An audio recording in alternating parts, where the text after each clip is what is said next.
আগের দিন আমরা ওয়াহাবি আন্দোলন পর্যন্ত পড়েছিলাম, তারপর থেকে পড়বো।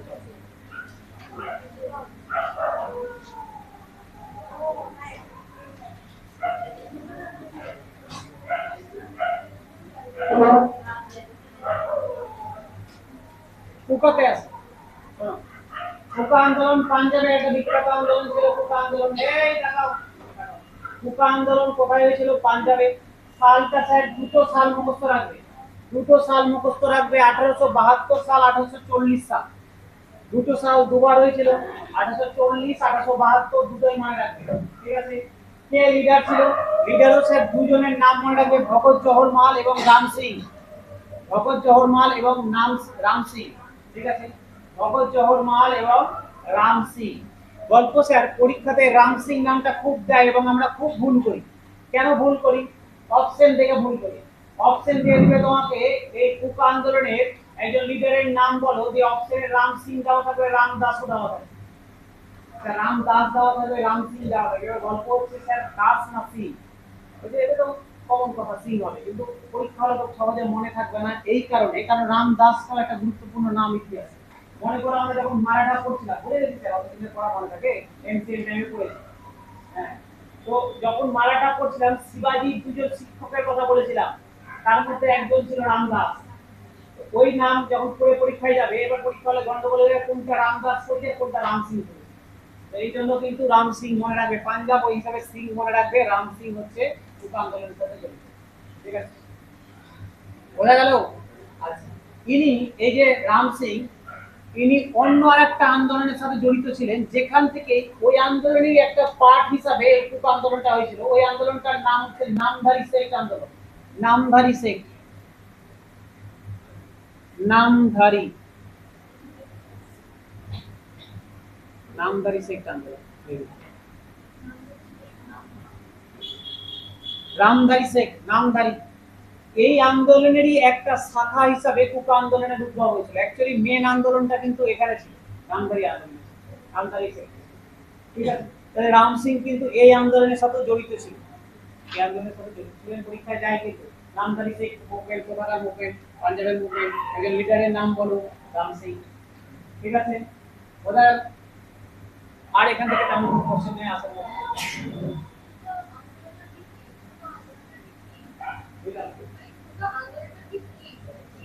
কি নিয়েছিল? ওই যে মনে করো খুব প্রাচীন কথাগুলো বলেছিলাম স্যার। এক হচ্ছে এদের যে পাঞ্জাবের, প্রথম কথা পাঞ্জাবের যে শিখরা ছিল, ইন্ডিয়ান শিখদের ছিল, পাঞ্জাবের যে শিখগুলো ছিল তাদের উপরে বিভিন্ন টাইপের কর, তাদের জমি অধিগ্রহণ করা, এই প্রত্যেকটা জিনিসের একটা বহিঃপ্রকাশ ছিল আন্দোলনটা, যেটা নামধারী শেখ রিবিলিয়ন নামে পরিচিত ছিল। ওই আন্দোলন থেকে বেরিয়ে, এখান থেকে বেরিয়ে একটা আন্দোলনের সূচনা হয়, যেটা কুকা আন্দোলন। এরই একটা পার্ট হিসেবে এখানে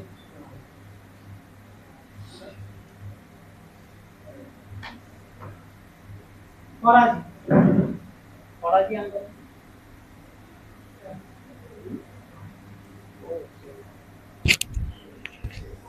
ফরাজি আন্দোলন, চলো ফরাজি আন্দোলনে আসি। ফরাজি আন্দোলন কি ছিল স্যার? মনে করো ওয়াহাবি আন্দোলনের কথা পড়েছিলাম না আমরা, ওয়াহাবি আন্দোলন। এই ওয়াহাবি আন্দোলনেরই আর একটা রূপ, ওয়াহাবি আন্দোলনের মতনই সেম আন্দোলন ছিল একটা ফরাজি আন্দোলন। ওটা কি ছিল স্যার? ইসলামকে রিভাইভ করার একটা আন্দোলন ছিল। সেম একই রকম ভাবে এটাও একটা রিলিজিয়াস আন্দোলন ছিল, এবং এই আন্দোলনটা ফরাজি আন্দোলন নামে পরিচিত। এই আন্দোলনের লিডারের নাম, এই আন্দোলনের লিডার ছিল স্যার হাজী শরীয়তুল্লাহ এবং দুদু মিয়া। পরীক্ষায় কোশ্চেন দেয় দুদু মিয়ার আসল নাম কি, খুব ইম্পর্টেন্ট কিন্তু। মুসিনুদ্দিন আহমেদ, মুসিনুদ্দিন আহমেদ, মুসিনুদ্দিন আহমেদ হচ্ছে দুদু মিয়ার আসল নাম।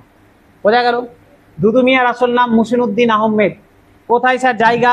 যদি জায়গা জিজ্ঞাসা করে, এই আন্দোলনের মেন জায়গা স্থান ছিল ঢাকা। ঢাকা, ঢাকা, ঢাকা ছিল মেন স্থান, ঢাকা ছিল।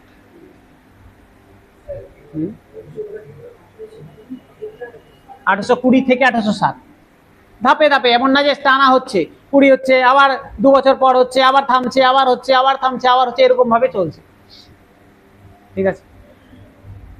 নেক্সট আসি স্যার, এগুলো তো বেশি কিছু নাই, ওই জন্য তাড়াতাড়ি বেরিয়ে যাচ্ছি। সাঁওতাল, আচ্ছা আচ্ছা, আসি স্যার মুন্ডা বিদ্রোহ। বলো, কে কি বলে? বললে জোরে বলো, শুনতে পাচ্ছি না তো। মুন্ডা বিদ্রোহ আসি স্যার। মুন্ডা বিদ্রোহ বোঝার আগে স্যার মুন্ডা বিদ্রোহ পড়বো, সাঁওতাল বিদ্রোহ পড়বো। দেখো দুটোর সাল বলি। মুন্ডা বিদ্রোহের সাল 1899 সাল। সাঁওতাল বিদ্রোহে যখন সাল পড়বো, সাঁওতাল বিদ্রোহের সাল জানা আছে কারো? 1855 সাল, একদম ঠিক। তাহলে হিসাব মতো সাঁওতাল বিদ্রোহটা আগে পড়া উচিত, তাই তো? কিন্তু আমরা এটা আগে পড়ছি, তার কারণ আছে। এই বিদ্রোহের এটা একটা কি বলবো, এটা একটা সিরিজ অফ আন্দোলন, একটা সিরিজ চলছিল আন্দোলনে, যেটার সূচনা হয়েছিল হো আন্দোলন দিয়ে। হো, এই আন্দোলনটা চলেছিল 1800, এটা লাগবে না, ওই জন্য লিখতে হবে না তোমাকে। 1800 মোটামুটি 20 থেকে 1832-এর আশেপাশে, 20 থেকে 32-এর আশেপাশে এই সময়টাতে আন্দোলনটা চলছিল। হো, এই আন্দোলনের একটা সিরিজ, এটা আন্দোলনের উপজাতিদের একটা লম্বা সিরিজ চলছিল আন্দোলনের, হচ্ছে এই তোমার হচ্ছে ঝাড়খণ্ডের এলাকাটাতে, ঠিক আছে? রাজমহল পাহাড়টা ঠিক না, ঝাড়খণ্ডের এলাকাটাতে চলছিল। রাজমহল ঝাড়খণ্ডে, কিন্তু ওখানে সাঁওতাল বিদ্রোহ রিলেটেড। এই ঝাড়খণ্ডের এলাকাটাতে চলছিল এই হচ্ছে গিয়ে হো আন্দোলন। তোমার হচ্ছে গিয়ে কি যেন জায়গাটার নাম, ঝাড়খণ্ডের একটা জায়গা আছে, কি যেন নাম, ওখানে তো চলছিল এই আন্দোলনের একটা পরবর্তী এর ধাপে ধাপে ধাপে ধাপে এই আন্দোলনের ধাপে ধাপে একটা নতুন আন্দোলনের জন্ম হলো মুন্ডা বিদ্রোহ। মুন্ডা বিদ্রোহ, এবার স্যার মুন্ডা বিদ্রোহ বুঝতে গেলে বিরসা মুন্ডার কথা জানতে হবে। স্যার বিরসা মুন্ডাকে ভগবান বিরসা মুন্ডা বলা হয়। এবার একটু বিরসা মুন্ডার ছোট্ট করে একটু কাহিনী বোঝো। বিরসা মুন্ডা মারা যায় 25 বছর বয়সে। 25 বছর বয়সে মারা যায়। এবার 25 বছর বয়সের মানে ওর লাইফ টাইমটা 25 বছরই। তো 25 বছরের একজন ব্যক্তি যে 25 বছর বেঁচেছে, তাকে ভগবানের দরজা দেওয়া হয় এই মুন্ডা সমাজে। তার পিছনে নিঃসন্দেহে তার অবদান আছে, শুধু অবদান না, মারাত্মক অবদান আছে। এবার কি অবদান স্যার? অবদান শুনলেই বুঝতে পারবে কি অবদান আছে। বলছে বিরসা মুন্ডা একমাত্র প্রাচীন স্বাধীনতা সংগ্রামী যার ছবি এখনো ঝাড়খণ্ডের বিধানসভায় লাগানো আছে। এই আমাদের ঝাড়খণ্ডে রাঁচি যে এয়ারপোর্টের নাম বিরসা মুন্ডা এয়ারপোর্টের নাম অনুসারে, এনার নাম অনুসারে ঝাড়খণ্ডের প্রত্যেকটা বাড়িতে যারা উপজাতি সমাজ, মুন্ডা সমাজ, এখনো তারা বিরসা মুন্ডার ছবি, ওরা যেখানে পূজা করে, ছবিতে বিরসা মুন্ডার ছবি রেখে পূজা করে। তার কারণ কি? মাত্র 25 বছর বেঁচেছে। করে না যে আয়ু, বিরসা মুন্ডার খুব সুন্দর একটা কথা আছে যে আয়ু, জীবন বড় হওয়ার দরকার নেই, জীবন ছোট হবে কিন্তু ভালো হবে। তো এই বিরসা মুন্ডার কেন পড়ছি আমরা বিরসা মুন্ডার কথা?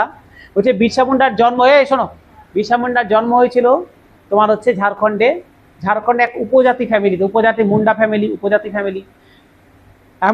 এমন এক জাতি, ফ্যামিলি তো বাদই দিলাম, এমন একটা সম্প্রদায় যে সম্প্রদায় কখনো শিক্ষার মুখ দেখেনি।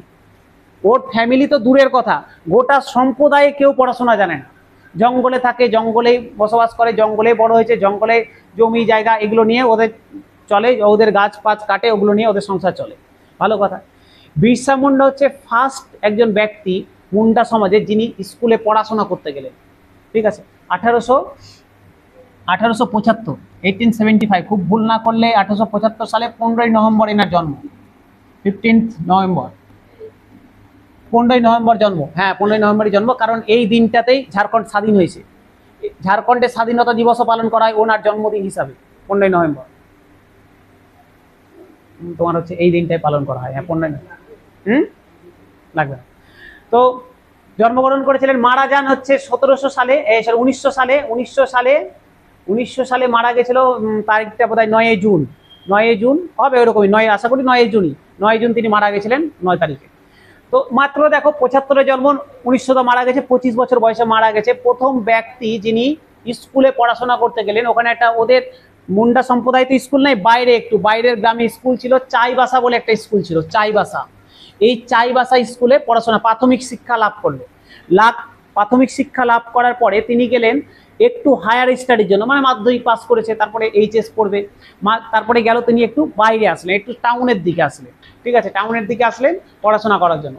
যখন তিনি ওখানে পড়াশোনা শুরু করলেন, এবার তিনি রিয়ালাইজ করতে লাগলেন যে এই ব্রিটিশরা আমাদের কিভাবে শোষণ করছে, কিভাবে আমাদের উপরে শোষণ করছে, এই ব্রিটিশরা কিভাবে আমাদের জঙ্গলে ঢুকে আমাদের জায়গাগুলোকে দখল করছে, কিভাবে।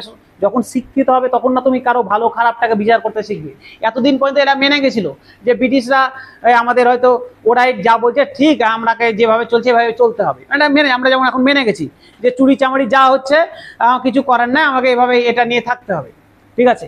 এবার ধরে নাও কেউ একজন আসলো, এমন একজন আসলো যে ধরে নাও টোটাল বেঙ্গলে একটা আন্দোলন, একটা বড়সড় আন্দোলন, বাংলাদেশের মতো ঘটনা হয়ে গেল, ঠিক আছে, তেরে বেড়াচ্ছে নবান্ন দিয়ে, পালিয়ে বেড়াচ্ছে, এরকম ঘটনা ধরনা হয়ে গেল। তাহলে তখন তার নামটা একটা সময় কিন্তু পড়বে, পরবর্তী প্রজন্ম পড়বে, যে ওই সময় বেঙ্গলে একজন এসেছিল যে এরকম ভাবে বলে এরকম একটা সিচুয়েশন থেকে আবার বেঙ্গলকে রিভাইভ করেছিল। তো গল্প হচ্ছে এরকম, বিরসা মুন্ডা যখন ওখান থেকে আসলো, যখন শিক্ষা লাভ করলো, শিক্ষা লাভ করে বিরসা মুন্ডা দেখছে যে না, আমাদেরকে তো শোষণ করা হচ্ছে, আমাদেরকে একদম চুষে নিচ্ছে ব্রিটিশরা, এর বিরুদ্ধে আমরাকে একত্রিত হতে হবে। বিরসা মুন্ডা আবার ওখান থেকে স্কুল ছেড়ে চলে আসলো নিজের গ্রামে, নিজের তোমার হচ্ছে ঝাড়খণ্ডে যে যে এলাকাতে ছিল, এই এলাকাতে চলে আসলো। এবার ওখানে এসে বিরসা মুন্ডা বললো, ঘোষণা করলো যে আমরা একটা দল সংগঠন বানাচ্ছি, ঠিক আছে, এই সংগঠনটাতে আমরা ব্রিটিশদের কাছ থেকে বাঁচার আমাদের একটাই রাস্তা, কারণ জঙ্গল আমাদের থেকে ভালো কেউ চিনে না, ব্রিটিশরা তো আসবে গাড়ি নিয়ে, তারপরে ওরা খুঁজে বেড়াবে, আমরা জঙ্গলে ছোট থেকে বড় হয়েছি, জঙ্গল আমাদের থেকে ভালো চেনে না, জঙ্গলকে আমরা আমাদের মতো করে সাজাবো। সাজাবো বলতে কোথায় অস্ত্র রাখবো, কোথায় খাল করে রাখবো, ওরা যখন জঙ্গল আসবে একদম সবকে ওগুলোর মধ্যে ফাঁদে ফেলে সবগুলোকে মারবো। ঠিক আছে, সুন্দর করে বানাবো। এদের একটা প্রথা চালু করেছিল বিরসা মুন্ডা, খুটকুটি। খুটকুটি এটা এসছে একবার পরীক্ষাতে, খুটকুটি সিস্টেম। খুটকুটি সিস্টেম মানে হচ্ছে, মানে কি বলবো, সবার অধিকার, প্রত্যেকটা জিনিসের উপর সবার অধিকার আছে। মানে ওদের মধ্যে একটা কিন্তু খুব সুন্দর নিয়ম ছিল। কেমন নিয়ম? এখনো আছে বিভিন্ন জায়গাতে, এখন আমাদের সমাজে কিছু কিছু ইন্টেরিয়র গ্রামে যাবে এরকম নিয়ম আছে। কেমন নিয়ম আছে? আমি দেখেছি নিয়ম আছে এরকম, ধরে নাও কারো বাড়িতে কোনো বিয়ে লাগলো, ঠিক আছে, আমাদের মধ্যে নর্মালি কি হয়, যে ধর নাও টাকা পয়সা বেশি আছে, ওর বাড়িতে বিয়ে খুব অনুষ্ঠান করে হচ্ছে, একজন হয়তো বিয়ে করতেই পারছে না, ঠিক আছে, টাকা নাই, কেউ হয়তো মারা গেছে, একজনের মারা যাওয়ারও প্রোগ্রাম ধুমধাম করে হচ্ছে, একজন মারা যাচ্ছে, শ্মশানে নিয়ে যাওয়ার টাকা নাই। কিন্তু এখনো আমাদের কিছু সমাজে আছে, কিছু আছে যেগুলোকে দশ বলা হয়, ওরা করে কি, ধর না কেউ যদি মারা যায়, ওরা কিন্তু একার দায়িত্ব না, গোটা ওই গ্রামের সবার দায়িত্ব ওর সৎ কাজ করা, সবাই মিলে টাকা দিবে, সবাই মিলে টাকা দিয়ে সবাই মিলে একসাথে সৎ কাজ করবে। বিয়ে হলেও সেম জিনিস, সবাই মিলে টাকা দিবে, সমানভাবে ভাগ করে সবাই মিলে দিবে, সবার জন্য একই নিয়ম, ঠিক আছে। তো এই নিয়মটা কিন্তু এদের মধ্যে বলেছিল যে খুটকুটি মানে হচ্ছে সবার সমান অধিকার আছে। আমি যদি একটা শিকার করে নিয়ে আসি, আমি ধরুন একটা শুয়োর মেরে নিয়ে আসলাম, তো আমার এমন না যে আমি মেরে নিয়েছি বলে আমার বাড়ির লোকে শুধু খাবে, ওটাই যতটুকুই হোক সবাই সেমভাবে ভাগ করবে। স্যার শুয়োর খাবে স্যার, আরে ওরা তো তাই করতো, উপজাতিগুলো তাই তো করতো। এবার বন্য পশুই তো মারতো ওরা, শুয়োর আছে, কখনো হরিণ আছে, কখনো বাঘ আছে, এগুলোই তো মারতো। তো এরা যখন বলছে যে যাই মারুক না কেন, যাই করুক না কেন, বলছে যেটাই করবে ওরা সবাই সমানভাবে ওটার উপরে অধিকার থাকবে, গোটা ওদের যে সম্প্রদায়টা সবাই ওই জিনিসটার উপরে, যদি অল্প করে পায় অল্প করে খাবে, কিন্তু সবার সমান অধিকার আছে। এই যে কথাটা খুটকুটি সিস্টেম বলা হয়, ঠিক আছে, বিরসা মুন্ডার কিন্তু সাথে জড়িত। পরীক্ষা দিয়েছে খুটকুটি সিস্টেম কিসের সাথে? বিরসা মুন্ডার সাথে জড়িত। আসি, তো উনি বললেন যে ঠিক আছে, তাহলে আমি জঙ্গলটাকে এভাবে সাজাবো যাতে করে এখান থেকে যখন ব্রিটিশরা ঢুকবে একদম ব্রিটিশগুলোকে কাটবো এইভাবে করে। বলো ঠিক আছে, কোনো অসুবিধা নাই, সুন্দর করে সাজিয়েছে। ব্রিটিশরা যখন ঢুকছে এদেরকে খোঁজার জন্য, কোথাও গর্ত আছে উপরে পাতা বিছিয়ে রেখেছে, পাতা, ওরা তো সুন্দর করে ডুক করে আসে, গর্তের মধ্যে দু চারটা ঢুকে গেল, উপর থেকে ওরা ভিতরে কেটে দিল। কে উপরে তীর নিয়ে বসে আছে গাছের উপরে, সুন্দর করে তীর চালালো, দু চারটা ওখানে শেষ। তো বিরসা মুন্ডা সফলও হয়েছিল। যে জায়গাগুলো ব্রিটিশরা দখল করে নিয়েছিল মুন্ডাদের, বিরসা মুন্ডা আবার ওটাকে ফিরিয়ে আনতে সফল হয়েছিল, ঠিক আছে। বিরসা মুন্ডার নাম আস্তে আস্তে আস্তে আস্তে চারদিকে ছড়িয়ে গেল, একদম চারদিকে বিরসা মুন্ডা, তখন অল্প বয়স, 19-20 বছর বয়স, এই বয়সে বিরসা মুন্ডার নাম আস্তে আস্তে আস্তে চারদিকে ছড়িয়ে গেল। সবাই জানে আমাদের সম্প্রদায়কে কে লিড করছে, বিরসা মুন্ডা লিড করছে, ঠিক আছে। এবার প্রাচীন যুগ থেকে ভারতবর্ষের ইতিহাসে একই ঘটনা চলে আসছে, যে আমাদেরকে নিজের লোকজনই লুটেছে, ঠিক আছে, নিজের লোকজনই নিজের সাথে বিশ্বাসঘাতকতা করেছে, একদম প্রাচীন যুগ থেকে। আমরা যাকে অ্যানসিয়েন্ট হিস্ট্রি থেকে পড়তে শুরু করবো, এখন না, একদম সেই হরপ্পা সভ্যতার সময় থেকে আমাদেরকে নিজের লোকজনই লুটে গেছে। তো এখানেও তাই হলো, বিরসা মুন্ডার উপরে তোমার হচ্ছে ব্রিটিশরা একটা রাখলো, কি বলে, প্রাইজ, যে ধরিয়ে দিবে ওকে 500 টাকা পুরস্কার দেওয়া হবে। সালটা কত বলো তো? প্রায় যে সালের কথা বলছি, প্রায় 1900 সালের আশেপাশে, 1900 সাল ধরো 1889, 99 বা 1900 সালই ধরলাম, আশেপাশে 1-2 বছর এদিক ওদিক, কারণ 1900 তো মারা গেছে, তার 1-2 বছর আগের ঘটনা।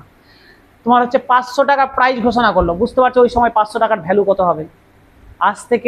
আজ থেকে প্রায় 1-150 বছর আগের কথা বলছি, ঠিক আছে, 100 বছর আগের কথা বলছি। 500 টাকার ভ্যালু কত হবে? 500 টাকার লোভে পড়ে বিরসা মুন্ডারই এক বন্ধু তাকে ধরিয়ে দিয়েছিল, খোঁজ দিয়ে দিয়েছিল ব্রিটিশকে, যাতে লুকিয়ে আছে।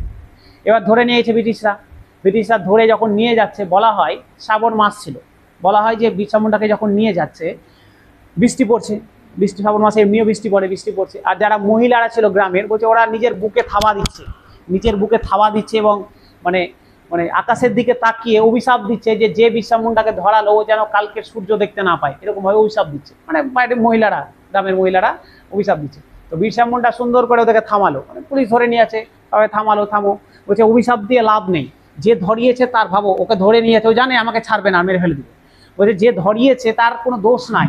কারণ আমাদের মতন মুন্ডা সমাজে যেখানে আমাদের গোটা বছরের ইনকাম 25 টাকার বেশি না, সেখানে যদি কাউকে 500 টাকা দেওয়া হয় সে তো ধরিয়ে দিবেই, তো ওকে দোষ দিয়ে কোনো লাভ নেই। ঠিক আছে, নিয়ে গেল। বলা হয় বিরসা মুন্ডা জেলে মারা গেছিল, এটা ব্রিটিশদের দেওয়া তথ্য, কিন্তু বলা হয় মানে যেটা মানে ওই সময় পাবলিশড হওয়া বিভিন্ন পত্রপত্রিকাতে বলা হয় যে বিরসা মুন্ডাকে জেলে ব্রিটিশরা পয়জন দিয়ে, বিষ দিয়ে মেরে ফেলেছিল, যাতে করে এই যেন ছুটে গেলে যেন আবার এরকম না করতে পারে। আমরা এই যে গল্পটা কোথা থেকে জানতে পারি, মহেশ্বতা দেবীর লেখা একটা বই আছে অরণ্যের অধিকার। এই অরণ্যের অধিকারে খুব সুন্দরভাবে বিরসা মুন্ডার কাহিনী এবং এই মুন্ডা বিদ্রোহের কথা উল্লেখ আছে, পরীক্ষায় কোশ্চেন দেয়। এই মুন্ডা বিদ্রোহের কথা কোথায় উল্লেখ আছে? মহেশ্বতা দেবীর লেখা অরণ্যের অধিকারে। এই অরণ্যের অধিকারে এখানে বিরসা মুন্ডাকে ধরতি আবা বলা হয়েছে। ধরতি আবা, ধরতি মিন্স পৃথিবী, আর্থ, আবা মিন্স আব্বা, আব্বা থেকে সে বাবা, ফাদার। তাহলে বলছে যে এই ধরতি আবা বলে তাকে আখ্যায়িত করা হয়েছে, এটাও কিন্তু পরীক্ষার কোশ্চেন, ধরতি আবা বলা হয়েছে তার। ঠিক আছে, বুঝতে পারলে স্যার? পারলাম স্যার, এই তো পারলে যখন দেখতে পাচ্ছ। আচ্ছা, এই বিদ্রোহের আর একটা নাম হচ্ছে উলগুলান বিদ্রোহ। উলগুলান বিদ্রোহ, উলগুলান মিন্স, উলগুলান হচ্ছে কি বলবো, ক্রাই অফ ওয়ার, যুদ্ধের একটা ডাক। দেখবে বিজেপি যখন র্যালি করতে বেরাবে জয় শ্রীরাম, ঠিক আছে, টিএমসি বেরাবে জয় বাংলা, ঠিক আছে, সিপিএম বেরাবে ইনকলাব জিন্দাবাদ, এগুলো এক একটা যুদ্ধের ডাক, একটা কি বলবো, একটা পার্টির একটা ডাক। যখন ওই সময় ধরে না, ওই সময় বেরাতো বন্দে মাতরম, বন্দে মাতরম, ক্রাই অফ ওয়ার, এগুলো প্রত্যেকটা যুদ্ধের একটা ডাক। এরকমই মুন্ডা বিদ্রোহের একটা ডাক ছিল উলগুলান। দেখবে আমরা যখন গাড়ি ঠেলি জোর লাগাকে, এরকম বলে না, জোর লাগাকে আইয়া, এটা কিছু না, তুমি এটা কিছু না, এটা হচ্ছে একটা সবাইকে একত্রিত নিয়ে একটা ঠেলার একটা উৎসাহ। এরকমই ওরা যখন আন্দোলনে বেরাতো, যখন যুদ্ধ করতে বেরাতো, ওরা উলগুলান বলতো, উলগুলান। তো এই জন্য ওই ডাক অনুসারে এই যুদ্ধটারই আর একটা নাম দেওয়া হয়েছিল উলগুলান বিদ্রোহ। যেটাই মুন্ডা বিদ্রোহ ওটাই উলগুলান বিদ্রোহ। ঠিক আছে, ঠিক আছে স্যার, ঠিক আছে, বুঝতে পারছো? 25 বছর বয়সে মারা গেল, তাকে পূজা করছে, আর আমরা 25 বছর বয়সে এসে ওর কথা পড়ছি। কি করবো স্যার, ওদের মতো লোকজন থাকলে আমরাও তাই করতাম। হ্যাঁ ওটাই বলছি, হ্যাঁ তাই হায়ার স্টাডি কমপ্লিট হয় না। হায়ার স্টাডির কোথায় হচ্ছে, এখন তো সব স্কুল কলেজ বন্ধ, ভর্তি হতে পেরেছে যারা ভর্তি হয়নি এখনো, ভাবো তো। আগে রেজাল্ট আজকে এইচএস এর বেরালে 5-6 দিনের মধ্যে ভর্তি কমপ্লিট, একসাথে কাউন্সিলিং চলতো এই কলেজগুলোতে, 6 মাস হতে চলুক। 6 মাস কতদিন হলো রেজাল্ট বেরানো? 6 মাস না তো অনেকদিন, 2-3 মাস তো হয়ে গেল। মে, জুন, জুলাই, আগস্ট, 4 মাস কাছে গেল প্রায়। তাও ফের আবার লজ্জাও নাই, কলেজগুলোতে টাঙিয়েছে অনির্দিষ্টকালের জন্য বন্ধ।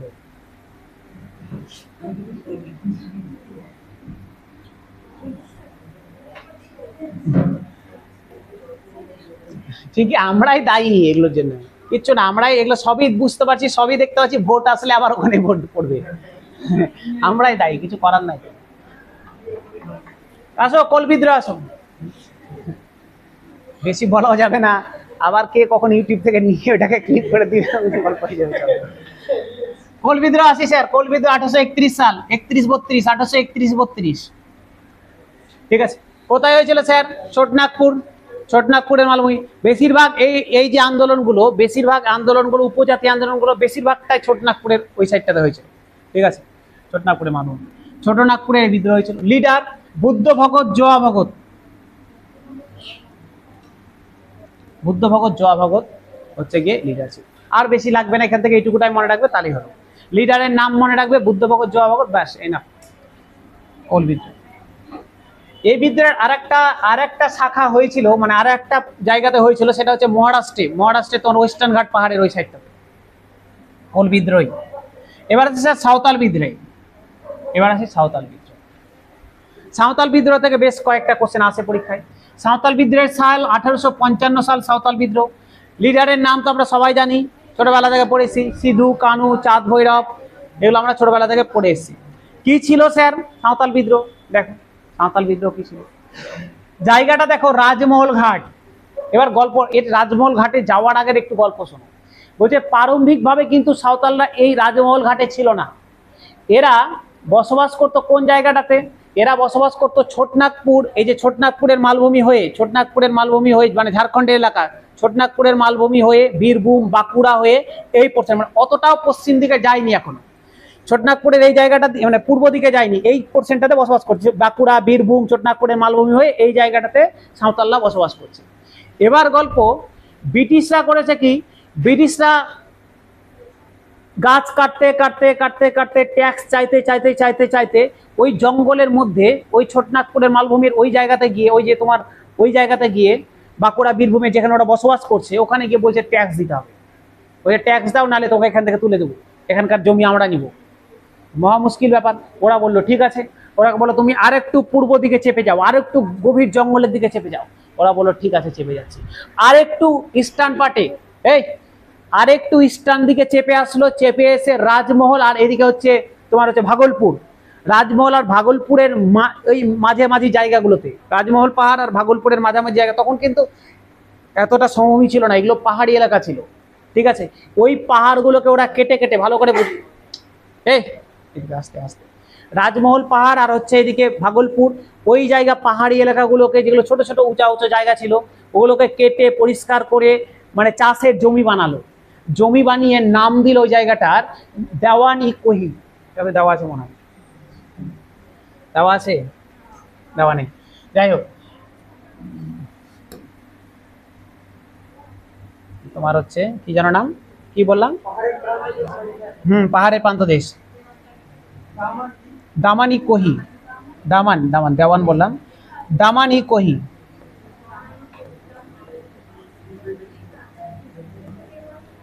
দাওয়ান, দামানি কোহি। দামানি কোহিটা কি? দামানি কোহিটা হচ্ছে একটা সাঁওতাল ল্যান্ড, একটা সাঁওতালদের ভূমি, যেটা ওরা পাহাড়ের প্রান্ত দেশগুলোকে কেটে কেটে কেটে কেটে বানিয়েছিল। ধরো ধরো এটা পাহাড়, এরকম ভাবে পাহাড়ে ঘিরা আছে, এরকম ভাবে পাহাড়ে ঘিরা আছে। এরা পাহাড়ের এই মিডিলগুলোকে কেটে কেটে কেটে কেটে চাষের জন্য উপযুক্ত জমি বানিয়েছে। এটার নাম দিয়েছে দেওয়ানি কোহি। বলছে এটা হচ্ছে ট্যাক্স ফ্রি ল্যান্ড, এটা আমরা খাটনি করে বানালাম। এক তো আমাদের যেটা পূর্বপুরুষের জমি ছিল ব্রিটিশরা দখল করে নিল, তাও ছেড়ে দিলাম। এখন এখানে এসে পাহাড়ের মধ্যে এসে জমিগুলোকে কেটে কেটে আমরা উর্বর বানিয়েছি, নিজের হাতে ধরে কষ্ট করে বানালাম। এটার নাম দিল দামানি কোহি, যেটাকে ট্যাক্স ফ্রি ল্যান্ড বলা হয়, যেটার বাংলা অর্থ হচ্ছে পাহাড়ের প্রান্ত দেশ। এটা হচ্ছিল সাঁওতাল ল্যান্ড, সাঁওতালদের জমি ছিল। বলছে এই জমিতে আমরা কোনো ধরনের ট্যাক্স দেবো না আর। ঠিক আছে, ভালো কথা, ঘোষণা তো করে দিল। কিছুদিন পর ব্রিটিশরা গন্ধের মতো কুকুরের মতো শুনতে শুনতে শুনতে শুনতে ওখানেও পৌঁছে গেছে। বলছে এখানে ট্যাক্স দাও, এখানে তুমি জমি চাষ করছো, কে তোমাকে জমি চাষ করতে বলেছে? জমি চাষ করতে গেলে ট্যাক্স দিতে হবে। এবার সাঁওতালদের মাথা খারাপ হয়ে ট্যাক্স দিতে হবে, মানে এটা আমরা পাহাড় কেটে কেটে জমি বানালাম, তুমি আমি ছিলাম কোথায়? বীরভূম বাঁকুড়ার এলাকাতে, তুমি চাপতে চাপতে চাপতে চাপতে আমাকে ভাগলপুরের কাছে নিয়ে চলে আসে, রাজমহল পাহাড়ের কাছে নিয়ে চলে আসে, এখন এখানেও ট্যাক্স দাও? যে কোনো ট্যাক্স দিতে পারবো না, এটা আমরা খাটনি করে বানিয়েছি, দেওয়ানি কোহি বানিয়েছি, এটা আমাদের নিজের, এটা আমাদের সাঁওতাল ল্যান্ড, এটা আমাদের ট্যাক্স ফ্রি ল্যান্ড। ওই দিতে পারবো না, ওই দিতে পারবে না, দাঁড়াও মজা দেখাচ্ছি। এখান থেকেই শুরু হলো সাঁওতাল বিদ্রোহের একটা ব্রিটিশদের সাথে লড়াই। ঠিক আছে, ভাকনাডিহির মাঠ বলে একটা মাঠ ছিল, ভাকনাডিহির মাঠ। এখানে এই ভাকনাডিহির মাঠে তোমার হচ্ছে সিধু কানু ডাক দিল সমস্ত সাঁওতালদেরকে, বললো তোমরা সবাই একত্রিত হও ভাকনাডিহির মাঠে। এই ভাকনাডিহির মাঠে প্রায় 10,000 সাঁওতাল ওই দিন আসলো। 10,000 সাঁওতাল প্রেজেন্ট ছিল। 10,000 সাঁওতালকে তোমার হচ্ছে এরা বললো, তোমার হচ্ছে সিধু কানু বললো যে আর ব্রিটিশদেরকে বুঝিয়ে পারা যাবে না, সবাই হাতে কাস্তা তুলে নাও। ওই কাস্তাগুলো হয় না, কোথায়? এই যে ভাকনাডিহির মাঠ। বলছে সবাই তুলে নাও, কাস্তাগুলো তুলে নাও। কাস্তাগুলো নিয়ে ব্রিটিশরা আসবে, কিচ্ছু করতে হবে না, চুপচাপ লুকিয়ে থাকবে, গলাগুলো সব আর কেটে দিবে। ঠিক আছে, তো এই যে 10,000 জন, প্রারম্ভিকভাবে 10,000 জন সাঁওতাল তাদের এই ডাকে সাড়া দিল এবং সবাই মিলে বিদ্রোহ, এই ব্রিটিশের বিরুদ্ধে সাঁওতাল বিদ্রোহের একটা সূচনা করলো। পরে আরও প্রচুর সাঁওতাল যোগদান করেছিল, কিন্তু আলটিমেট এখানেও একই ঘটনা হলো, নিজের লোকজনই লুটে নিল। বলছে মুর্শিদাবাদের যে রাজা ছিল, মুর্শিদাবাদের রাজা সহযোগিতা করে দিল ব্রিটিশদেরকে। মুর্শিদাবাদের রাজা তার গুপ্তচর দিয়ে সিধু কানুর হচ্ছে গিয়ে খোঁজ দিয়ে দিল ব্রিটিশকে, দিয়ে দিল। দিয়ে দেওয়ার পরে যা হওয়ার ছিল তাই হলো। কি হলো? সিধুকে মারা গেল এবং কানুকে তোমার হচ্ছে নিয়ে গেল, ফাঁসি দিল পরে। ঠিক আছে, ফাঁসি দিল। প্রায় বলা হয় 23,000 সাঁওতালকে, 23,000, খুব মর্মান্তিক ঘটনা, 23,000 সাঁওতালকে একসাথে বাঁশে টাঙিয়ে জ্যান্ত আগুনে লাগিয়ে পুড়িয়ে দিয়েছিল ব্রিটিশরা। 23,000, সংখ্যাটা বুঝতে পারছো? একদম টাঙিয়ে বাসগুলো পুঁতে পুঁতে পুঁতে পুঁতে সবকে জ্যান্ত বেঁধে বেঁধে বেঁধে বেঁধে সব বাসে একসাথে আগুন লাগিয়ে দিয়েছে। মর্মান্তিক ঘটনা।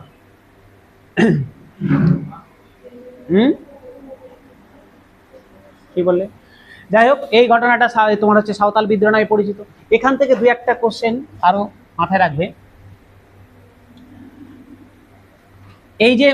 এই যে সাঁওতাল বিদ্রোহ যখন হয়ে গেল, যতই মেরে ফেলুক যুদ্ধের প্রভাব তো ছিল, ব্রিটিশদের উপরে ইম্প্যাক্ট পড়েছিল, ব্রিটিশরা ভয় পেয়েছিল যে সাঁওতালরা এইভাবে মারতে পারে, ওরাও বুঝেছিল যে উপজাতিরা এইভাবে মারতে পারে। তো ওরা যখন সাঁওতাল বিদ্রোহ যখন আস্তে আস্তে থেমে গেল, আস্তে আস্তে বন্ধ হলো, তারপরে ধীরে ধীরে ব্রিটিশরা স্বাধীনতার দিকে যখন আমরা এগাচ্ছি, ব্রিটিশরা তখন সাঁওতালদের জন্য দুটো নীতি নিয়ে আসলো। এই নীতি অনুযায়ী এক নাম্বার, এই নীতি অনুযায়ী প্রথম কথা যেটা বলা হলো যে এই যে ল্যান্ডটা যেখানে সাঁওতালরা আছে, এটার নাম দেওয়া হলো সাঁওতাল খণ্ড। সাঁওতাল খণ্ড মানে সাঁওতালের ভূমি, সাঁওতালদের ভূমি, সাঁওতাল খণ্ড। ঠিক আছে। দ্বিতীয়ত বলা হলো যে এই জমিটা, এই সাঁওতালদের যে জমিগুলো, এটা তারা ছাড়া অন্য থার্ড পার্সন কেউ কিনতে পারবে না। ঠিক আছে। কি বলা হলো যে সাঁওতালরা ছাড়া তাদের জমি থার্ড পার্সন, এখনো দেখবে আমরা কিন্তু উপজাতি জমি কিন্তু কেনা যায় না কিন্তু। ঠিক আছে। তাহলে এটা কিন্তু তখনকারই নিয়ম। যখন এই বিদ্রোহটা দমন হলো, তারপরে দুটো করে গেল, একটা বলছে এই জমিটার নাম দেওয়া হলো সাঁওতাল খণ্ড, এবং বললো যে এই জমিটা সাঁওতাল ছাড়া অন্যরা এই জমি কিনতে পারবে না, মানে থার্ড পার্সন কেউ কিনতে পারবে না,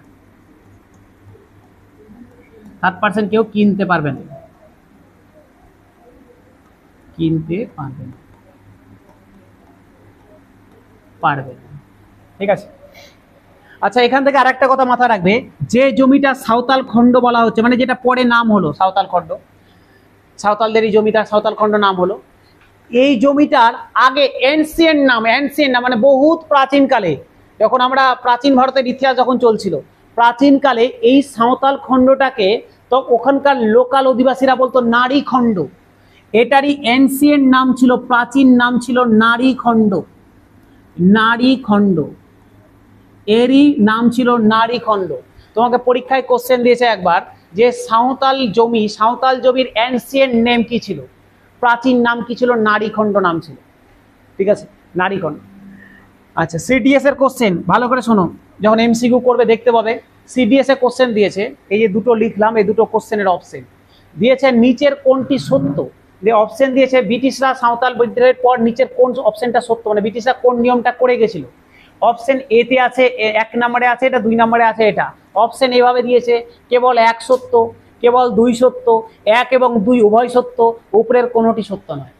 দেখবে পাবে দুটোই সত্য, 1 এবং 2 দুটোই সত্য। ঠিক আছে। এর এনসিয়েন্ট নাম তাহলে কি ছিল? নারী খণ্ড নাম ছিল, এর এনসিয়েন্ট টাইমে নাম ছিল নারী খণ্ড। এই পড়লাম আমরা সাঁওতাল বিদ্রোহের কথা। ঠিক আছে, মেন কাজ হয়ে গেছে, ছোট ছোট 2-1টা রিভল্ট আছে, পড়ে নি।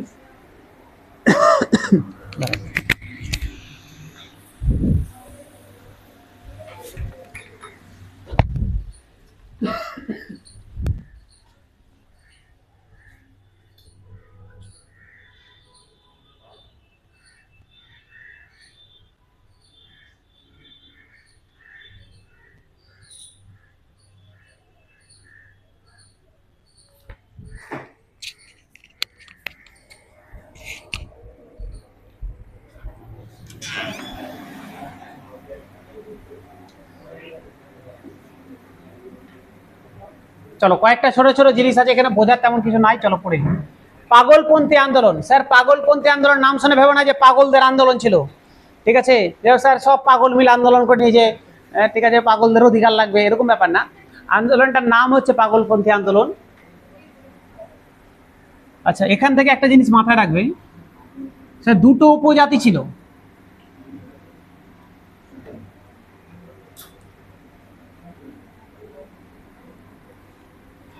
হাউজং আর হচ্ছে হো। হাউজাং আর হো, এই দুটো উপজাতি, এদেরই মেন আন্দোলনটা ছিল পাগলপন্থী। করে রাখবে, এটা মনে রাখবে স্যার, ইউপিপিএসসির কোশ্চেন এটা। সালটা আমার এক্সাক্ট মনে নাই, তবে এসছে। হাউজাং এবং হো এই দুটো উপজাতির মেন আন্দোলন ছিল হচ্ছে গিয়ে পাগলপন্থী আন্দোলন। লিডারের নাম স্যার, লিডারের নাম করিম শাহ, টিপু শাহ। টিপু সুলতান না, কিন্তু টিপু সুলতানের গল্প শেষ করে এসেছি স্যার মহীশূর পড়তে গিয়ে। ঠিক আছে, টিপু সুলতান মারা যায় কত সাল? টিপু সুলতান কত সালে মারা গেছিল? চতুর্থ ইঙ্গ মহীশূর যুদ্ধ কত সাল?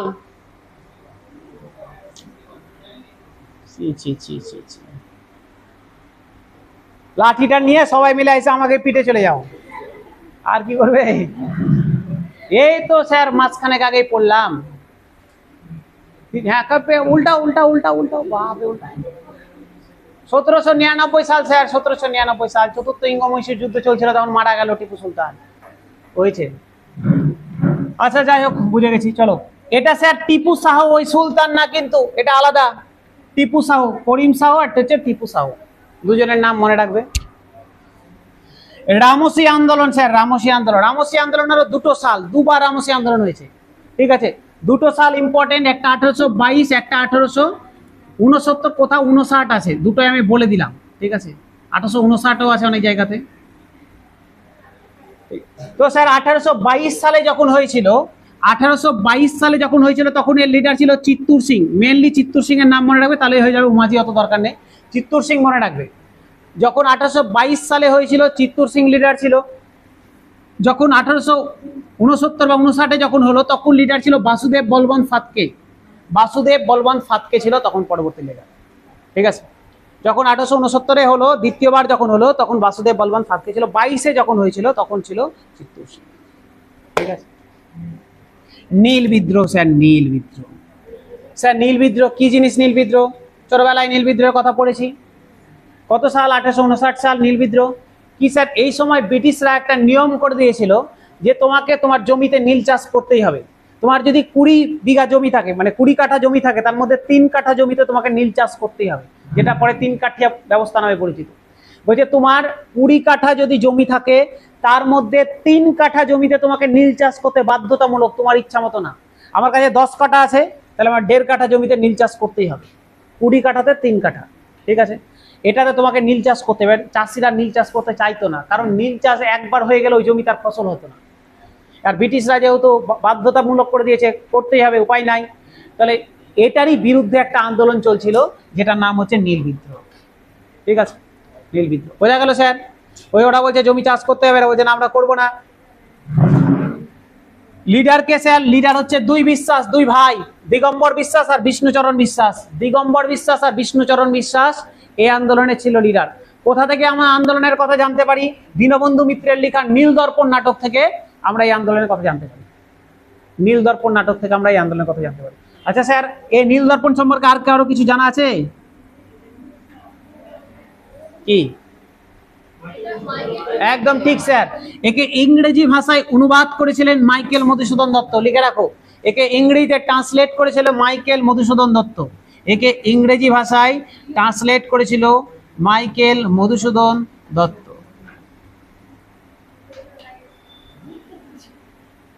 লিখো প্রবীর।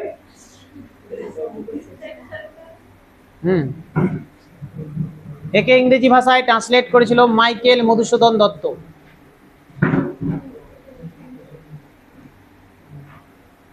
ঠিক আছে, এই সময় নীল যে হেড ছিল, কমিশনার ছিল, তার নাম হচ্ছে WS সিটানকার।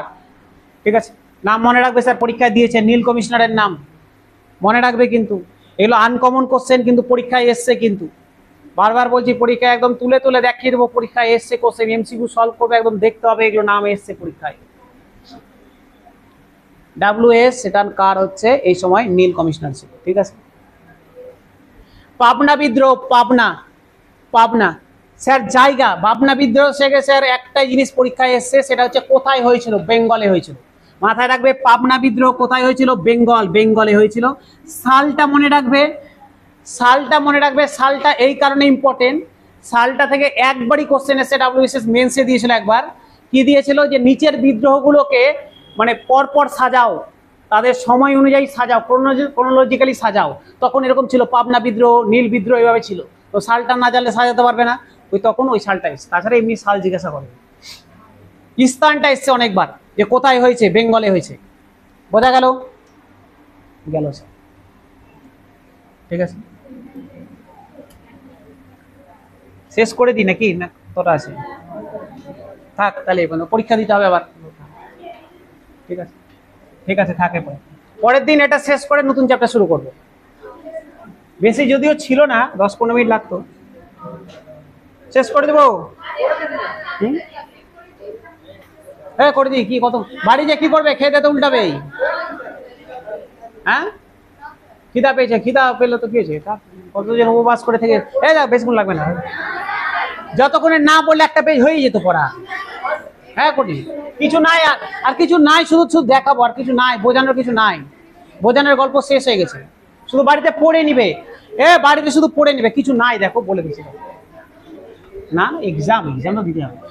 ডেকান বিদ্রোহ কিছু নাই, জায়গা মনে রাখবে, মহারাষ্ট্র, সাল মনে রাখবে 1875 সাল, গল্প শেষ। ডেকান বিদ্রোহ 1875 সাল, কোথায়? মহারাষ্ট্র।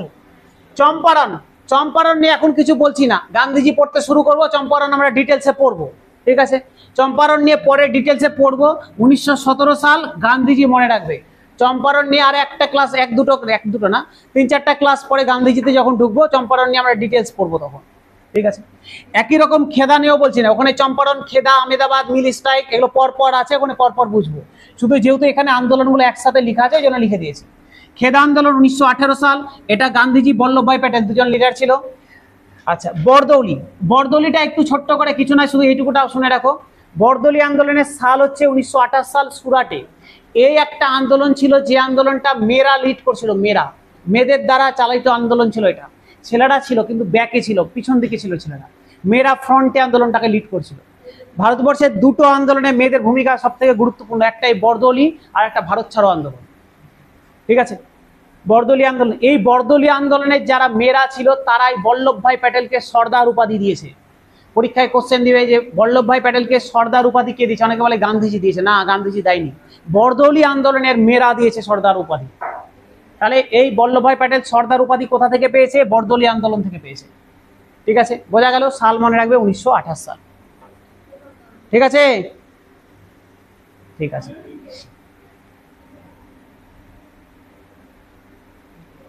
তেভাগা দেখো, কিচ্ছু নাই, 1946 সাল, বেঙ্গল, আর কিছু মনে রাখতে হবে না। একা আন্দোলন 1921 সাল, অবোধ, দরকার নেই আর কিছু। অবোধ কিষাণ সভা 1920 সাল, লখনৌতে হয়েছিল, লিডার হচ্ছে বাবা রামচন্দ্র। অবোধ কিষাণ সভা, লিডারের নামটা ইম্পর্টেন্ট, বাবা রামচন্দ্র, খুব ইম্পর্টেন্ট, বাবা রামচন্দ্র। অবোধ কিষাণ সভার লিডার হচ্ছে বাবা রামচন্দ্র। সর্বভারতীয় কিষাণ সভা 1936 সাল, লখনৌতে হয়েছিল। এই শোনো, হাত কেটে রক্ত দিয়ে টিপ দাও, স্বামী সহজানন্দ, খুব ইম্পর্টেন্ট, খুব খুব খুব, স্বামী সহজানন্দ। সর্বভারতীয় কিষাণ সভা 1936 সাল, লখনৌতে হয়েছিল, স্বামী সহজানন্দ হচ্ছে লিডার, খুব ইম্পর্টেন্ট, অনেকবার এসছে পরীক্ষাতে। ঠিক আছে, দেখো আর কিছু আছে? শেষ তো, এ লাস্ট পেজ, শেষ, কাটবো। মোফলা আন্দোলন থেকে স্যার দুটো জিনিস লাগবে পরীক্ষার জন্য, সাল লাগবে, জায়গা লাগবে। 1921 সাল, কেরালা। মোফলা থেকে, এর বাইরে থেকে কোশ্চেন আজ পর্যন্ত কোনোদিন আসেনি। সাল 1921 সাল, কেরালা। একটু এক লাইনে মোফলা আন্দোলন বলে দিই, মোফলা আন্দোলনটা ছিল কি। মোফলা আন্দোলন হচ্ছে কেরালার হিন্দু জমিদারদের বিরুদ্ধে মুসলিম চাষিদের একটা আন্দোলন ছিল, যেখানে জমিদাররা ছিল হিন্দু ছিল এবং চাষি যারা ছিল তারা মুসলিম ছিল, তাদের উপরে যে অত্যাচার হচ্ছিল, এটারই একটা, এই আন্দোলনটা কিন্তু অ্যাকচুয়ালি মানে রিলিজিয়াস কারণে শুরু হয়েছিল, হিন্দু মুসলিম এই টাইপের শুরু হয়েছিল। ধীরে ধীরে ধীরে ধীরে ধীরে ধীরে আস্তে আস্তে এটা রাজনৈতিক আকার নিল। এবার ভাবো গান্ধীজির বুদ্ধিমত্তা, ভাবো ভালো করে একটু মন দিয়ে শোনো। 1900 তাকাও, সালটা দেখো, 1921, কোথায় গেল 1921। এই সময় কেরালাতে, সাউথ ইন্ডিয়াতে মোফলা চলছে, মানে একটা হিন্দু মুসলিমের একটা সংঘাত চলছে কেরালাতে। গান্ধীজি দেখছে গোটা ভারতবর্ষে, আমরা যখন গান্ধীজি পড়বো 1920 সালে সিভিল ডিসঅবিডিয়েন্স মুভমেন্ট চলছে, অসহযোগী আন্দোলন চলছে, এই সরি মানে হ্যাঁ তাই তো, না সিভিল কেন, সরি, নন কোঅপারেশন মুভমেন্ট চলছে, অসহযোগী আন্দোলন চলছে ভারতবর্ষে। এবার গল্প হচ্ছে কি যেন বলতে গেলাম, হ্যাঁ এই তোমার এই সময় যখন অসহযোগী আন্দোলন চলছে, এই সময় বাল গঙ্গাধর তিলক মারা যায়। বাল গঙ্গাধর তিলক মারা গেল। কোথায় মারা গেল? আমাদের নর্থ ইন্ডিয়াতে। ঠিক আছে, মারা গেল। গান্ধীজি দেখলো ঠিক এই সময় যখন উত্তর ভারতে, বেশিরভাগ উত্তর ভারতের জায়গাটা থেকে অসহযোগী চলছে, দক্ষিণ ভারতে কেরালাতে চলছে মোফলা, একই সময় ঘটনা চলছে। বাল গঙ্গাধর তিলক মারা গেছে। গান্ধীজি দেখলো এক ঢিলে আমি দুটো শিকার করে নেব। কি দুটো শিকার করব? বলছে গান্ধীজি যখন বাল গঙ্গাধর তিলক মরে গেল, বাল গঙ্গাধর তিলককে দিয়ে, বাল গঙ্গাধর তিলকে যে লাশটা নিয়ে যাবে শ্মশানে, চারজনকে তো কাঁধ দিতে হবে, বলছে চারটা কাঁধ চারটা মুসলিমকে দিয়ে দেওয়া হবে। বাবা গান্ধীজির রাজনৈতিক দৃষ্টিভঙ্গি। চারটা কাঁধ দিল চারজন মুসলিম। এটার ইম্প্যাক্ট কোথায় গিয়ে পড়লো? কেরালাতে। কেরালাতে যারা এই যে সাম্প্রদায়িক একটা দাঙ্গা শুরু হয়েছিল, এরা বললো যে আমরা এদিকে হিন্দু মুসলিম লড়াই করছি, ওইদিকে একজন হিন্দু লিডার, এত বড় লিডার মারা গেছে, তাকে কাঁধ দিচ্ছে চারজন মুসলিম। ধীরে ধীরে ধীরে ধীরে ওখানেও আস্তে আস্তে জিনিসটা শান্ত হয়ে গেল। এটা গান্ধীজির আর একটা বড় জয় ছিল, যে কেরালাতে না গিয়ে ওখানকার মোফলাকে থামিয়ে দিয়েছিল। যাই হোক, গান্ধীজির সময় দেখবো ভালো করে। খাসি বিদ্রোহ, স্যার খাসি বিদ্রোহ 1832 সাল, 1829 থেকে 32 সাল। খাসি বিদ্রোহ মানে স্যার আবার ভেবো না যে খাসিরা বিদ্রোহ করেছে, যে সব খাসি এক জায়গায় গেছে, আমাদেরকে কেন কাটা হবে, হ্যাঁ আমরা থাকবো না ইন্ডিয়াতে, চলে যাচ্ছে অন্য জায়গাতে, এরকম না। খাসি হচ্ছে স্যার গারো খাসি জয়ন্তিয়া, মেঘালয়ের উপজাতি এরা, ওইখানকারই খাসিরা বিদ্রোহ করেছিল, সেটা হচ্ছে খাসি বিদ্রোহ নামে পরিচিত। নাগা বিদ্রোহ, নাগাল্যান্ড, হ্যাঁ নাগাল্যান্ড, মণিপুর, শুরু হয়েছিল নাগাল্যান্ডে, আস্তে আস্তে মণিপুরে ছড়িয়ে গেছিল। এটা একটু ছোট্ট করে শোনো স্যার। এই যে কোথায় জাদুনাথ, না জাদু নাগা, জাদু নাগা, লিডারের নাম হচ্ছে জাদু নাগা, লিডারের নাম জাদু নাগা। এই যে জাদু নাগা, তিনি কিন্তু অ্যাকচুয়ালি অন্য একটা আন্দোলন চালাচ্ছিলেন। ঠিক আছে, এই জাদু নাগা থেকে, জাদু নাগার সাথেই পরবর্তীকালে যুক্ত হলো রানী গাইডিনালু। ভালো করে বুঝবে, জাদু নাগা একটা আন্দোলন চালাচ্ছিল, তার সাথে পরে করে অ্যাড হলো গিয়ে রানী গাইডিনালু, রানী পরে গাইডিনালু। ঠিক আছে, ইনি অ্যাকচুয়ালি গাইডিনালুর হচ্ছে মণিপুরের বাসিন্দা, তিনি নাগাল্যান্ডের হয়ে লড়াই করছেন। ঠিক আছে, গাইডিনালু, তার এতটা অবদান ছিল এই মণিপুর নাগাল্যান্ডের মানে এই জায়গাটাতে, যে এই গাইডিনালুকে রানী উপাধি দিয়েছিল জওহরলাল নেহরু। বলেছিল তুমি রানী, রানী, রানী গাইডিনালু। এই রানী উপাধিটা তাকে জওহরলাল নেহরু দেওয়া, এবং এরপর থেকে তাকে নর্থ ইস্টের বিপ্লববাদের জননী বলা হয়। যদি বলে গোটা ভারতবর্ষের বিপ্লববাদের জননী, মাদাম ভিকাজি রুস্তম কামা। মাদাম কামা আমরা পড়বো পরে, মাদাম কামার গল্প। মাদাম ভিকাজি রুস্তম কামা গোটা ভারতবর্ষের মহিলাদের মানে বিপ্লবীবাদের জননী। আর নর্থ ইস্টের যদি বলে তাহলে হচ্ছে গিয়ে এই যে রানী গাইডিনালু। ঠিক আছে, এই দেখো গাইডিনালুকে রানী উপাধি দিয়েছিল জওহরলাল নেহরু। এই তো শেষ, এগুলো আগে হয়ে গেছে, বাস শেষ। ফালতু ফালতু এইটুকুটা ঝুলে থাকতো, পড়ে আসবে সুন্দর করে। ঠিক আছে, পরের দিন পরের চ্যাপ্টার শুরু করো, মোটেও ছুটি না।